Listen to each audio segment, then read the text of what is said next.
Hello, my name is Jack Hansen. This is my honors assignment research presentation, Travel Abroad to Japan. This is for Founders Education and it is June 2nd, 2024. So in this presentation, I'll go over which country my class should visit, general information of this country, how to travel there, some logistics, important meaningful activities, monuments, museums, or historical sites, a suggested timeline or itinerary, and what to learn about the culture. So if my class went on an international field trip, they should visit Japan. So some general information of Japan. It's a very beautiful country and it's located east of China. So it's on the other side of the United States, on the other side of the world. According to Asian Link Business, Japan is one of the largest and most developed economies in the world. It has a well-educated, industrious workforce, and it is large, has a large population, so a lot of people on that island or that country. And Japan has a northern temperate zone, so it means it's just less dramatic than the United States. Instead of it has cooler summers and warmer winters. So just general information of this country and some logistics to travel there.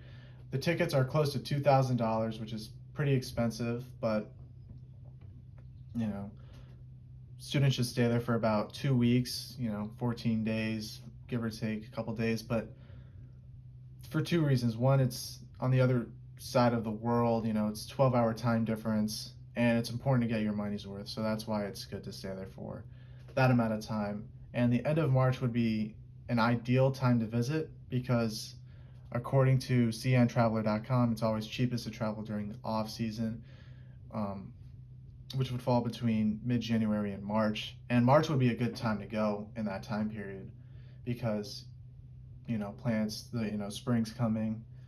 That's why it would be a best time to go. And also, once you travel there, it would be best to travel from Fukuoka to Sapporo. So you would start on the south part of the Japan and then travel up north to Sapporo. And speaking of traveling, bus tours, that's a great activity because you can see how people live, different clothing,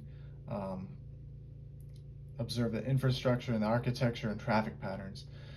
Bus tours are great because you can see how people live based on just seeing. So you can see where people live, how people live, different, buildings, just get a good glance of the country. And also, bullet trains are very good because you could travel from city to city. Like you can go from, Tokyo to Sapporo and a bullet train, which would be ideal. And it's also a very neat piece of technology. You can travel up to 200 miles an hour. It's a once in a lifetime experience because you don't really see a whole lot of bullet trains in the United States yet, but yeah, it's bringing us closer to the future. Yeah. And speaking of like bullet trains and like technology, Japan is it's the top technologically advanced country in the world. These are the founders of the following countries like Toyota, Honda, Nintendo, Sony, and Panasonic. So it's kind of hard to imagine what a world would look like without these things, like no Toyotas or Hondas on the road, Nintendo, Panasonic whiteboards in classrooms. So the Japanese know how to make things. Like they're very, very good engineers. They also make robotics, DVDs, and they're also karaoke. Karaoke's popular on that Eastern Asian part of the world. So yeah, these brands of technology and other inventions, they're found all over the world. It's hard to imagine what it would be like without those things. And sumo wrestling, that's, Japan is where sumo wrestling originated from. It's one of the oldest sports, and tournaments are held every 2 months. So, like America's football and basketball, Japan watches sumo wrestling. This is just one of their, it's one of their sports. And, sumo wrestling is authentic in Japan. Food is, very important as well. Like, it's like fish. Fish is very an authentic dish in Japan. Food is a big part of culture all around the world. Fun fact, Japan has one of the highest life expectancy rates because of the low obesity rates and the consumption of plants and fish. Because it's on that island almost, a lot of their diet is going to be fish because it's right there, and it's also very healthy. That's why it has a very high life expectancy rate. And some grocery stores people can visit is Meido, Kia, or S-Mart. And Shirahana is a nice restaurant that's not too expensive. Instead of spending $100 on a dish or a meal, you can spend $30 on a Shirahana meal. And some visual arts and entertainment. So unlike the United States, Japan has existed for thousands of years, and they value art very much. And one form of art is the ukiyo-e. It's a genre of art, so similar to like the Renaissance and like the different time periods of art. It's breaking down similar to this. So in this period, according to world history, 1603 to 1868, art was becoming, a very important part. So this was it's identified as the pictures of a floating world. So they view the world as a beautiful thing, and it's a less elaborate form of art to describe it. And some other forms of art like anime. Anime is seen all over the world. It's all over the United States. Kids with their Pokemon cards, and some adults watch anime too. It's a very popular form of cartoon. Godzilla is a mythical creature from the movie.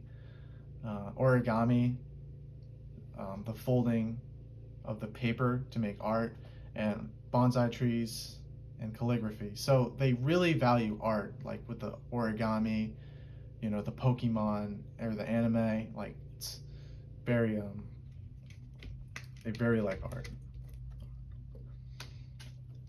And we become, in the States, familiar with our architecture. Like we wake up, we go to work, we see different, buildings, but Japan is 6,000 miles away from the United States, and they have a slightly different approach of what architecture could look like. So instead of like a traditional church that we might see, or synagogue, they would build these temples for their Buddhist practice. And we don't see anything like a Japanese temple. And Japanese temples are seen a lot in Asia, Japan, so that's like a very authentic style. And according to Japan.travel, the single most defining characteristic of traditional Japanese architecture is the use of wood.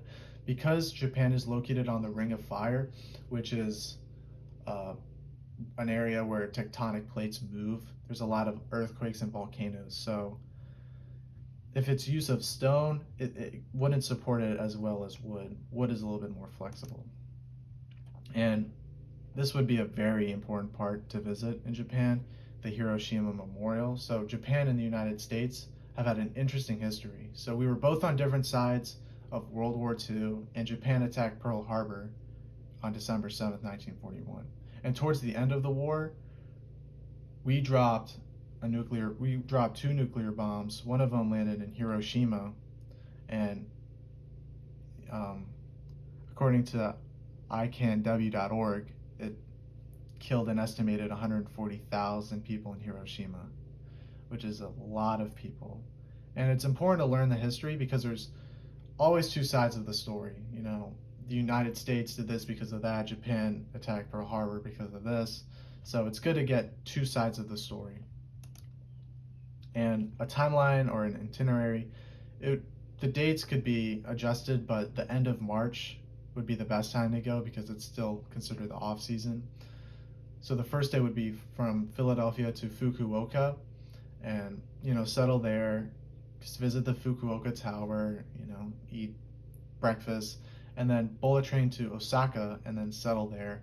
And that's where you would visit the memorial and eat some dinner, and then travel to the capital, which is Tokyo, and then bus tour around the capital, have dinner, and breakfast, lunch, dinner, Sapporo, you could visit Sapporo, and then somewhere in between there, you could watch sumo wrestling, and then fine dining, maybe one night, have some fine dining food, and then return back to the United States.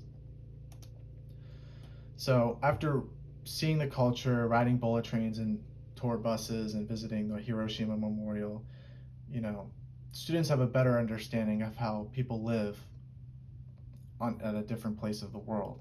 It's see what they normally see in the United States and then visit Japan, and it's totally different. But both the United States and Japan are very wealthy, and we have a capitalist market economy. But we're also very different because Japan is very small. It's only 5% the size of the United States, which is a little smaller than California, but it's 40% of the population of the United States. And Japan is a homogenous nation state, meaning it's almost all Japanese. So, like the United States, it's like different people, different backgrounds. Japan isn't really like that. It's mostly Japan, like Japanese people. And understanding life in a different environment will prepare students to live on their own. So, after being exposed to people speaking different languages, dressing different, looking different, in a different city, different country, different continent, students could be ready to be out on the real world in the United States, being in foreign land, and you could have an appreciation of their surroundings when they return home. Thank you. My name is Jack Hansen. This is for Founders Education. This is my works cited. Thank you.